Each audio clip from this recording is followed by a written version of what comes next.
Respected viewers and my dear friends, government আসনি বহুত কেইটা আসনি গভর্নমেন্টে লঞ্চ কৰি আছে। এইবাৰৰ ভিতৰত অৰুণোদয় 3.0 ৰেশন কাৰ্ড স্কিম আৰু মুখ্যমন্ত্ৰী আত্মনিৰ্ভৰশীল আসনি, এই আসনি কেইটা মুখ্য, বাকি আৰু অন্যান্য আৰু আছে। তো আজি এই মুখ্য তিনটা আসনিৰ বিষয়ে কথা পাতিম। এইটো লেটেষ্ট আজিয়ে ঘোষণা দিছে মুখ্যমন্ত্ৰী ডক্টৰ হিমন্ত বিশ্ব শৰ্মা ছাৰে। তো এইটো পাবলৈ বা কৰিবলৈ কি কৰিব লাগিব আজিৰ ভিডিঅ'টোত এইটো ডিটেইলছ আলোচনা কৰিম। সো ভিডিঅ' শেষলৈকে চাব and one request to you, চেনেলত নতুন হ'লে ছাবস্ক্ৰাইব কৰি দিব। সো লেটছ ষ্টাৰ্ট দ্য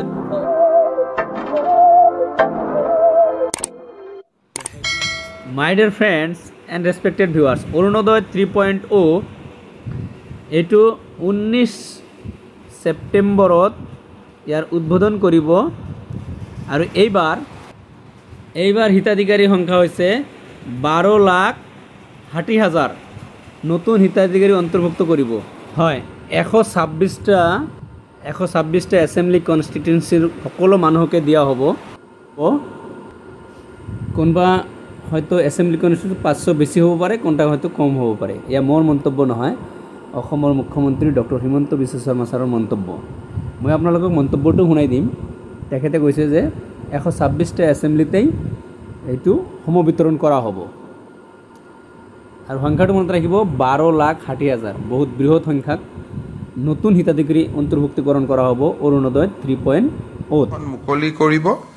প্ৰথম হ'ল 12,60,000 অৰুণোদয়ত নতুন হিতাধিকাৰী, অৰ্থাৎ প্ৰতিটো সমষ্টিটোৰ আয়তন হিচাপত কৰবাত 500 বেছি, কৰবাত 500 কম, অলমোষ্ট 10,000 কৰি আমি নতুন কি কয় ৰেচন কাৰ্ড আঁচনি।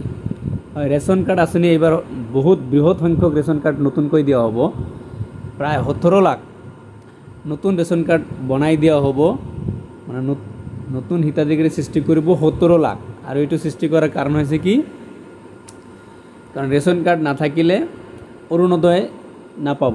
সেইকাৰণে যিবোৰ 12,60,000তো অৰুণোদয় সেইটো আছেই, লগতে আৰু কিছুমানৰ ৰেচন কাৰ্ড নতুনকৈ দিয়া হ'ব। অলমষ্ট 17 লাখ নতুন ৰেচন কাৰ্ড বনাই দিয়া হ'ব।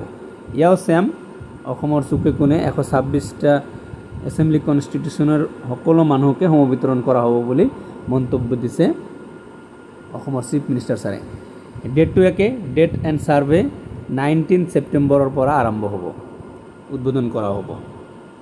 19 তাৰিখৰ পৰা 17 লাখ নতুন লোকক আমি ৰেচন কাৰ্ড দিম, কাৰণ এইবাৰ অৰুণোদয় পাবৰ কাৰণে ৰেচন কাৰ্ড অতিকে জৰুৰী। ৰেচন কাৰ্ড নহ'লে অৰুণোদয় নাপাব। আঁচনিটো হৈছে মুখ্যমন্ত্ৰী আত্মনিৰ্ভৰশীল আঁচনি। 1 লাখ যুৱক যুৱতী, নিবনুৱা যুৱক যুৱতী আৰু কি, এইটো বহুত দিন ধৰি এইটো প্ৰগ্ৰামটো চলি আছে, এইটো ক্ৰাইটেৰিয়া বনাই আছে। 1 লাখ হিতাধিকাৰী বনোৱা হ'ব। নতুন যুৱক যুৱতী যিবোৰ বেকাৰ, সেই বেকাৰ যুৱক যুৱতীক 2 লাখকৈ টকা দিব আৰু 1 লাখ চৰকাৰী জবৰ নিচিনাকৈ 1 লাখ যুৱক যুৱতীকৈ এই আঁচনি প্ৰদান কৰা হ'ব। 2 লাখ টকা দিব। ইয়াৰ ভিতৰত 1 লাখ হ'ব লোন ছিষ্টেম, মানে ঘূৰাই দিব লাগিব, আৰু 1 লাখ হৈছে সাহায্য, 1 লাখ ঘূৰাই দিব নালাগে। তো এয়া দিবলৈ কি কৰিব, দিয়াৰ পিছত বা দিয়াৰ আগত কি কৰিব, 25,000 যুৱক যুৱতীক দি উদ্বোধন কৰিব। এতিয়া বৰ্তমান 25,000 যুৱক যুৱতীক দিব আৰু 75,000ক পিছত দিয়া হ'ব। পিছত মানে এইটো বছৰতেই দিয়া হ'ব কোনোবা এটা সময়ত। ইয়াৰ বাবে প্ৰতিজন যুৱক যুৱতীক প্ৰপাৰ ট্ৰেইনিং দিয়া হ'ব, আগতেও দিয়া হ'ব আৰু এই টকাটো লোৱাৰ পিছতো দিয়া হ'ব। মানে টকাটো লৈ কি কাম কৰিব পাৰে আৰু সেই কামটো কেনেকৈ ছাকচেছ কৰা হয়, ইয়া বিজনেছেই হওক বা কোনো ক্ষুদ্ৰ উদ্যোগেই হওক বা যিকোনো ধৰণৰ প্ৰডাক্ট মানে বনোৱা, এইবোৰ কাৰ্যসূচী, এইবোৰ কাৰ্যৰ কাৰণে কি কৰিব লাগিব, প্ৰপাৰ ট্ৰেইনিং দিয়া হ'ব আৰু সেই ট্ৰেইনিংটো আপোনালোকে পাই যাব।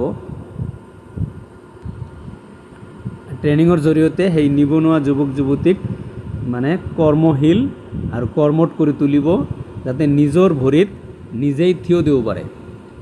কাৰণ গভৰ্ণমেণ্ট জবটো আৰু সকলোকে দিয়া সম্ভৱ নহয়, গতিকে কিছু 1 লাখ চাকৰি দিছে আৰু 1 লাখক এনেকুৱা সংস্থাপন দিব।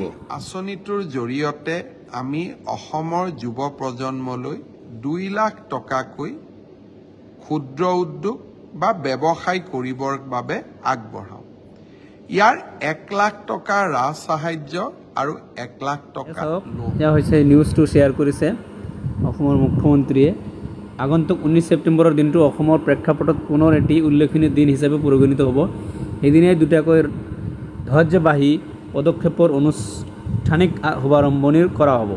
অৰুণোদয় 3.0 অধীনত 126 বিধানসভা সমষ্টিৰ 12,60,000 নতুন হিতাধিকাৰী আঁচনিৰ অন্তৰ্ভুক্তকৰণ কৰা হ'ব আৰু 17 লাখ হিতাধিকাৰীলৈ নতুন ৰেচন কাৰ্ড দিয়া হ'ব।